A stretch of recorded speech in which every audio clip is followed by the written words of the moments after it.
He was assigned to count my steps and lock my door. The night he slid a single sheet of paper through the slot, he slid his whole life with it. Prison took my name. He gave it back. What we risked in that place broke every rule, except the one that kept us human. They sentenced me to life for a crime I didn't commit. In here, the first thing they steal isn't your freedom, it's your name. I became inmate 734, a number stitched on a jumpsuit, shouted across a concrete yard. They took my identity and came after my hope next. They didn't plan on him. The guards were part of the architecture, cold as the cinder blocks, steady as the count.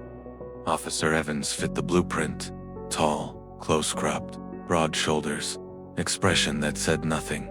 He never offered a kind word, never a cruel one, just procedure. In a place where chaos has a smell, bleach, metal, and the ache of old air, predictability can feel like mercy. For a year, our language was rules. Inmate 734, step forward, count is clear. His boots mapped the corridors. I learned the mood of the block by their rhythm. My lawyer had moved on, appeals denied. Friends who once called me brother took the stand and helped bury me. I wore innocence like a target. It kept me quiet, sharp, alone. Change arrived quietly, almost embarrassed to be seen. In the library, a book I loved, the one that used to live on my nightstand, was missing its last pages. Petty vandalism, common here. I slid it back. The next week, a pristine copy waited behind dusty encyclopedias. No note, no smile, just presence. Passing Evans on the way back, I caught the flick of recognition, not pity. Little mercies followed. An extra minute on a phone call when no one was looking. A nod after a hard day that said keep breathing. And one afternoon, he called me Thorn, my last name, instead of my number. It was nothing, it was everything. We started to talk in the hush between counts. Not about my case, not about his job. About the sky he could still see change, and the mountain he wanted to climb. About the cafe I used to run, and the startup I'd built from nothing before it was stolen from me with a forged trail of emails. He never asked, "Did you do it?" He didn't have to. I saw the answer in his eyes. He saw a man, not a file. Hope is dangerous in prison. When a letter arrived from a junior analyst I'd mentored, rambling, guilty, hinting at a decommissioned server that held the original email archives, I shattered. Hope cut sharper than despair. I showed Evans the letter at night count, hands shaking. I expected him to tell me to let it go. "This is it," he said, voice low and fierce. "This is how we get you out." What he did next was madness. After hours, he used his credentials to trawl old corporate IT logs, chasing the ghost of a server that shouldn't exist. Every search could end his career. Every breadcrumb was a crime on his side of the bars. He kept going. Then he found it. A bill of sale with the server's ID, sold to a third-party recycler. He printed the page and slid it through the slot. Our fingers didn't touch. In that place, the only contraband we smuggled was belief. "Get this to an innocence clinic," he whispered. A real one. 2 days later, he was gone. Rumors sprinted down the tiers. Fired, under investigation, charged with misconduct. For choosing justice over silence, he lost the job that defined him. I didn't know if he'd lose more. The Innocence Project attorney took that single page and ran like her life depended on it. The process wasn't a montage.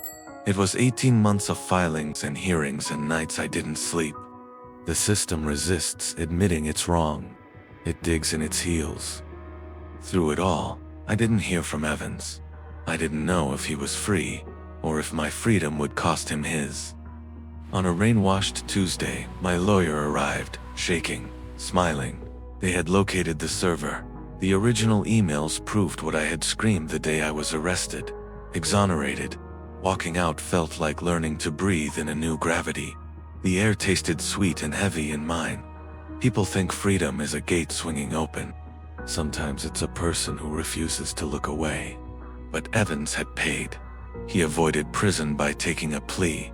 No more badge, a record that shadowed every application. He traded his future for a chance at mine. Freedom complicated by debt isn't freedom yet. It took me months to find him. A bell over a bookstore door announced me to a quiet room full of stories. He looked up from a stack of paperbacks. The uniform was gone, replaced by a soft sweater.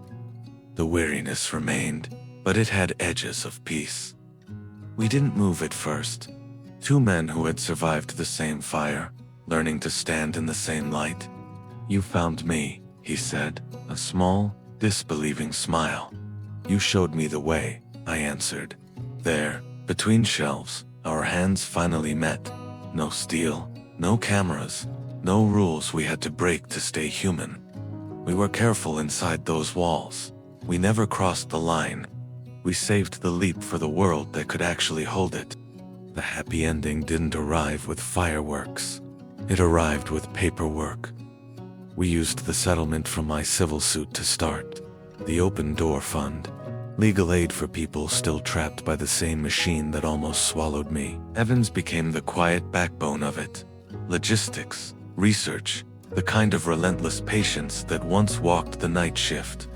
Months later, another Tuesday brought a different knock. The prosecutor who had chased my exoneration petition filed a motion on Evans's case. The court reviewed his record, the letters from former inmates and staff, the foundation's work. His plea was vacated and re-entered as a misdemeanor of record-keeping. Still a mark, but no longer a chain. Not a badge back. He didn't want it, but a weight lifted.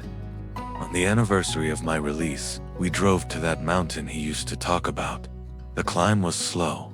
Halfway up, the wind dropped and the world went very quiet.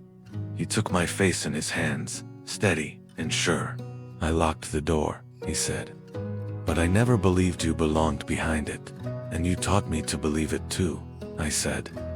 That's the lock that mattered. At the summit, the view was bigger than any cell could imagine. We weren't a guard and an inmate anymore. We were two men who chose each other on the far side of fear. There's a rule you learn in prison. Survive today, don't trust tomorrow. We decided to break that one. We trusted tomorrow together. If this story moved you, share it with someone who needs hope tonight. And tell me below, what does freedom mean to you when it isn't just a gate, but a person who stands with you? Thank you for watching. I'll see you in the next one. Beneath the starlit sky, our love's secret line, like leaves we soar so high. Beneath the moon